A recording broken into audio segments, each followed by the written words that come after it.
আজকে কেউ কেউ আমাদেরকে বলেন আমরা দলে ছোট, কেউ কেউ বলেন আমরা ভোটে কম পাবো।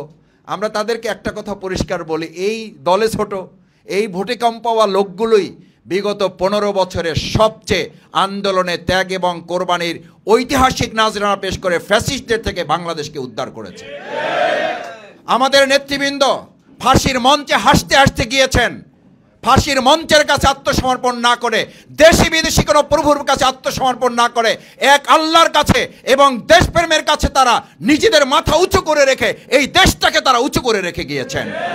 আজকের এই ঐতিহাসিক বদর দিবসের আল্লাহ সুবহানাহু ওয়া তাআলা তো জানিয়ে দিয়েছেন, লাকাদ নাসারাকুমুল্লাহু বিবাদরিন ওয়া আনতুম আযিল্লা। নৈতিকতার বলে যদি তোমরা বলিয়ান থাকো, আল্লাহর উপর যদি তোমরা ভরসা রাখো, আমি তোমাদেরকে ওই দুর্বল অবস্থায় বদরে 313 জনকে 1000-এর উপরে বিজয় দিয়েছিলাম। ওই আল্লাহ 2024 সালে আমাকে কেউ কেউ বলতেন, মাসুদ ভাই বড়রা পারলো না, ছোটরা পারলো কিভাবে? আমি বললাম এটা আল্লাহর একটা পরিকল্পনা, যে আল্লাহ তাআলা বড়দেরকে দিয়ে শেখ হাসিনার মতো ফ্যাসিস্টকে শেষ করবেন না। আমাদের ছোট ছাত্র জনতা, সন্তানতুল্য ছোট ভাইদের হাতে একে শেষ করে আরেকবার প্রমাণ করেছেন, নৈতিকতার শক্তি থেকে বলিয়ান হলে আর একদিকে দম্ভ অহমিকা যত বেশি করবে, তাকে তার চেয়ে অত ছোট জিনিস দিয়ে তাকে শেষ করে দেবেন।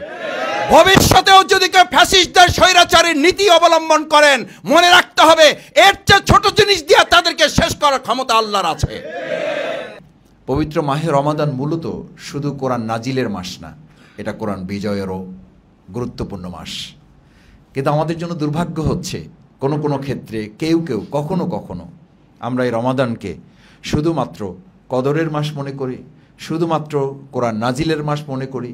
কিন্তু এই মাস যে কদরেরও মাস, এই মাস যে বদরেরও মাস, এই চিন্তা, এই দৃষ্টিভঙ্গি আরও আগে মুসলিমরা যদি আমরা ধারণ করতে সক্ষম হতাম, তাহলে আমরা বদরও পেতাম, আমরা মুসলিম উম্মা গোটা বিশ্বে মানুষদেরকে, পৃথিবীকে শাসন করে সম্মান এবং মর্যাদার জায়গায় আসীন হতে পারতাম। কিন্তু আমরা যেভাবে কদরকে ধারণ করি, ঠিক একইভাবে কিংবা তার চেয়ে অনেক বেশি করে বদরকে ধারণ করতে না পারার কারণেই কদরের পিছনে যেভাবে ছুটছি, ঠিক একইভাবে মুসলিম উম্মাহ যদি আজকে বদরের পিছনে ছুটতে পারত, যদি আমরা ঠিক একইভাবে কদরের মাধ্যমে রোহবান আল লাইল, আল্লাহর 10-20 সিদ্ধান্ত যেমন আমরা গ্রহণ করেছি, ঠিক একইভাবে বদরের মাধ্যমে সৈনিকগিরি সিদ্ধান্ত যদি আমরা নিতে পারতাম, তাহলে আমরা শুধুমাত্র ব্যক্তিগতভাবে না, দুনিয়ার সামগ্রিকতার বিবেচনায় বিজয়ী জাতি হিসাবে ইতিমধ্যে প্রতিষ্ঠিত হওয়া আমাদের পক্ষে সম্ভব ছিল। সম্মানিত ভাই এবং বন্ধুগণ, সেজন্য আল্লাহ তাআলা বলেন, কুল জা আল হক, সত্য তো এসে গেছে, আমি তো সত্য তোমাদেরকে দিয়েছি, মহাগ্রন্থ আল কোরআন এসে গেছে, এরপরও তোমরা মানবরচিত মতবাদের পিছনে ছুটছো কেন? কুল জা আল হক ওয়া যাহাক আল বাতিল। আবুল হেকাম, কোরআন নাজিল হওয়ার আগ পর্যন্ত তো সে আবুল হেকাম ছিল, সুতরাং সেই কোরআন তো আমি তোমাদেরকে দিয়েছি। এখন তো সে আবুল হেকাম না, এখন সে কি? এখন তো আবু জেহেল। এখনও তোমরা আবু জেহেলের পিছনে ছুটবা?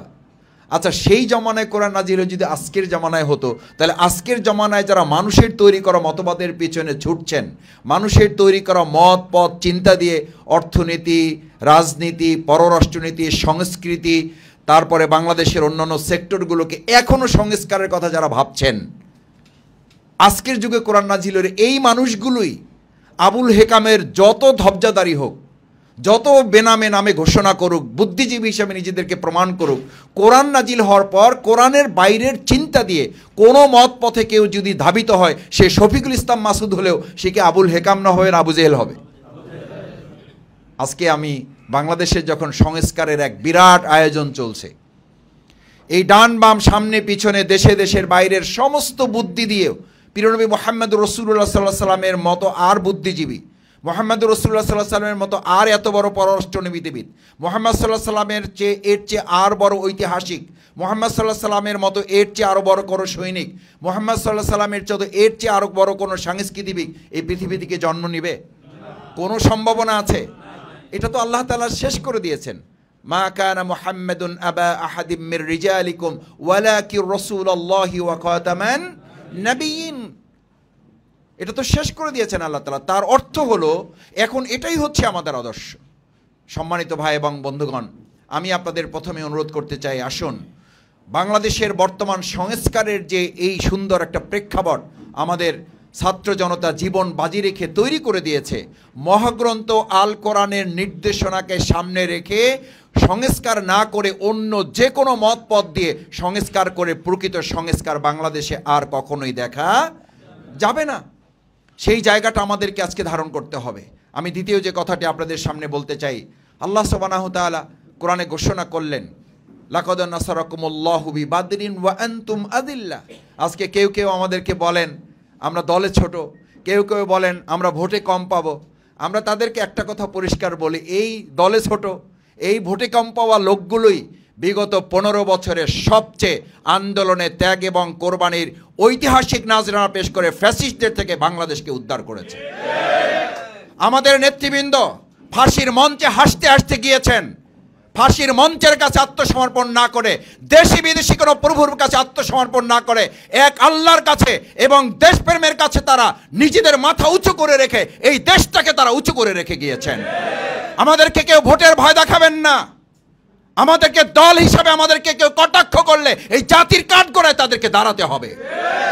বাংলাদেশ জামাত ইসলামী ঐতিহাসিক এক দায়বদ্ধতা নিয়ে এই বাংলাদেশের মানুষের দেশপ্রেমের চেতনাকে ধারণ করে আমরা আমাদের কার্যক্রমগুলো সম্পন্ন করে যাচ্ছি। আজকে নতুন করে হঠাৎ আবার শোনা যাচ্ছে বাংলাদেশে এখন জঙ্গি তকমা তোলা হচ্ছে। এই জঙ্গি তকমা তো তুলেছিল ফ্যাসিস্ট এবং তাদের দোসররা। তারা ছিল সবচেয়ে বড় জঙ্গি যারা জঙ্গি তকমা তুলে আয়নাঘরকে জায়েজ করেছিল। এই জঙ্গি তকমা তুলে খুন গুম রিমান্ডকে তারা জায়েজ করেছিল। আজকে নতুন করে একই জঙ্গি তকমা তুলে আবার বাংলাদেশকে সেই 15 বছরের অন্ধকারের যুগে ফিরে নেওয়ার ষড়যন্ত্রের অংশ হিসাবেই তারা এই কাজগুলো করছে। আমরা দ্ব্যর্থহীন কণ্ঠে বলতে চাই, জঙ্গি তকমা দিয়ে বাংলাদেশকে আর নতুন কোন ষড়যন্ত্রের ফাঁদে ফালানো যাবে না। আমাদের আজকের এই ঐতিহাসিক বদর দিবসের আল্লাহ সুবহানাহু ওয়া তাআলা তো জানিয়ে দিয়েছেন, লাকাদ নাসারাকুমুল্লাহু বিবাদরিন ওয়া আনতুম আযিল্লাহ। নৈতিকতার বলে যদি তোমরা বলিয়ান থাকো, আল্লাহর উপর যদি তোমরা ভরসা রাখো, আমি তোমাদেরকে ওই দুর্বল অবস্থায়, ওই তোমাদেরকে শক্তিহীন অবস্থায় বদরে 313 জনকে 1000-এর উপরে বিজয় দিয়েছিলাম।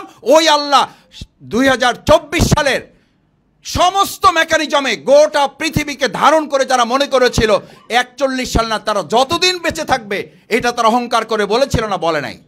এই অহংকারী জাতিকে আল্লাহ তাআলা, আমি একথাও বহুবার বলেছি, এই বদরের শিক্ষায় মুআজ মুআব্বাস রাদিয়াল্লাহু তাআলা আনহুর মতো আমাদের ছোট্ট সাহাবীদেরকে দিয়ে শেষ করছে আবু জেহেলের মতো সবচেয়ে বড় বদমাইশটাকে, সবচেয়ে বড় ইসলাম বিরোধী শক্তিটাকে। আমাকে কেউ কেউ বলতেন, মাসুদ ভাই বড়রা পারলো না ছোটরা পারলো কিভাবে? আমি বললাম এটা আল্লাহর একটা পরিকল্পনা, যে আল্লাহ তাআলা বড়দেরকে দিয়ে শেখ হাসিনার মতো ফ্যাসিস্টকে শেষ করবেন না। আমাদের ছোট ছাত্র জনতা সন্তানতুল্য ছোট ভাইদের হাতে একে শেষ করে আরেকবার প্রমাণ করেছেন, নৈতিকতার শক্তি থেকে বলিয়ান হলে আর একদিকে দম্ভ অহমিকা যত বেশি করবে তাকে তার চেয়ে অত ছোট জিনিস দিয়ে তাকে শেষ করে দেবেন।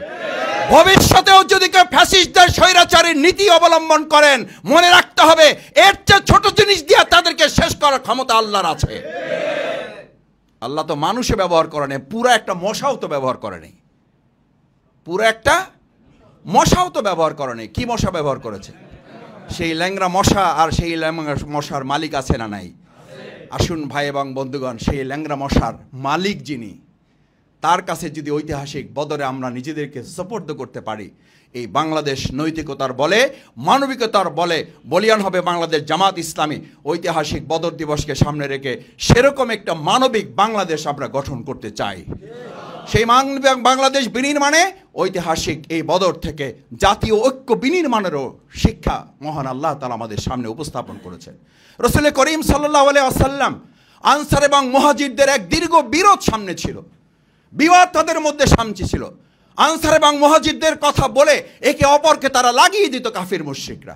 আজকের জামানায় দেখা যায় ফ্যাসিস্ট সরকাররা, স্বৈরাচাররা, খুনিরা, ধর্ষকরা জামাত ইসলামী এবং সাধারণ জনগণের মধ্যে যেই কথা বলে ব্যবধান তৈরি করত, আজকেও আমরা অত্যন্ত বিস্ময়ের সাথে লক্ষ্য করছি একইভাবে সরকারের বাইরে থেকে কেউ কেউ নতুন করে সেই পুরানো মদ বোতল বিক্রি করে জামাত ইসলামীকে বিতর্ক করার চেষ্টা করছেন।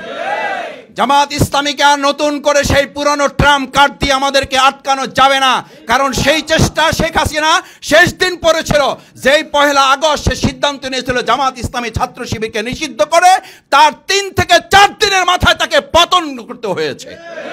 আজকেও যদি জামাত ইসলামীকে আবার সেই নতুন ষড়যন্ত্রের খেলায় মেতে ওঠেন, দেশের জাতির মধ্যে বিভেদ তৈরির বক্তব্য প্রদান করেন ঐক্যের পরিবর্তে, বদরের শিক্ষা হচ্ছে আনসার এবং মুহাজিরদের সামনে প্রিয়নবী মুহাম্মদুর রাসূলুল্লাহ সাল্লাল্লাহু আলাইহি ওয়াসাল্লাম বলেছিলেন, আজকের যুদ্ধ সত্য এবং মিথ্যার যুদ্ধ। এই যুদ্ধে আমরা একীভূত হয়ে যদি ভূমিকা পালন করতে পারি, আল্লাহ আমাদেরকে বিজয় দান করবেন। আমিও বলতে চাই, ঐতিহাসিক বদর দিবসের শিক্ষা হচ্ছে জাতীয় ঐক্য বিনির্মাণ করা। বাংলাদেশ জামাত ইসলামী বাংলাদেশের 18 কোটি মানুষকে সাথে করে নিয়ে দেশি এবং বিদেশি সমস্ত চক্রান্ত মোকাবেলা করে আমাদের 2024-এর জুলাই আগস্টের যে ঐতিহাসিক গণ অভ্যুত্থান তৈরি হয়েছে, এই চেতনা এবং আমাদের বাংলাদেশের মুক্তিযুদ্ধের যে সুন্দর অনুভূতি ছিল, ঐক্য, সাম্য, মানবিকতা, অধিকার, এই অধিকার আমরা প্রতিষ্ঠা করেই এই বাংলাদেশকে তার চূড়ান্ত সফলতায় নিয়ে যাও ইনশাআল্লাহ। আসুন, ঐতিহাসিক বদর দিবস আমাদের এই সুন্দর নৈতিকতা, মানবিকতা, জাতীয় ঐক্য বিনির্মাণের মাধ্যমে দেশ এবং জাতিকে ঐক্যবদ্ধ করে আল্লাহর জমিন, আল্লাহর দ্বীনকে বিজয় না করা পর্যন্ত কোনো তন্ত্র মন্ত্র আমাদেরকে পূর্ণ মুক্তি দিতে পারবে না। সেই প্রত্যাশা ব্যক্ত করতে চাই যে মহাগ্রন্থ আল কোরআন নাজিলের এই মাসে সিদ্ধান্ত নিতে হবে, এটি নাজিলের শুধু মাস নয়, এটি বিজয়ের মাস। আসুন, কোরআন বিজয় করার সিদ্ধান্ত নিয়ে আমরা এখান থেকে বের হতে পারলেই সংস্কার পরিপূর্ণ রূপ পাবে, বাংলাদেশ এগিয়ে যাবে তার কাঙ্ক্ষিত লক্ষ্যে। সেই প্রত্যাশা জানিয়ে আমি আমার কথা শেষ করছি। আসসালামু আলাইকুম ওয়া রাহমাতুল্লাহি ওয়া বারাকাতুহু।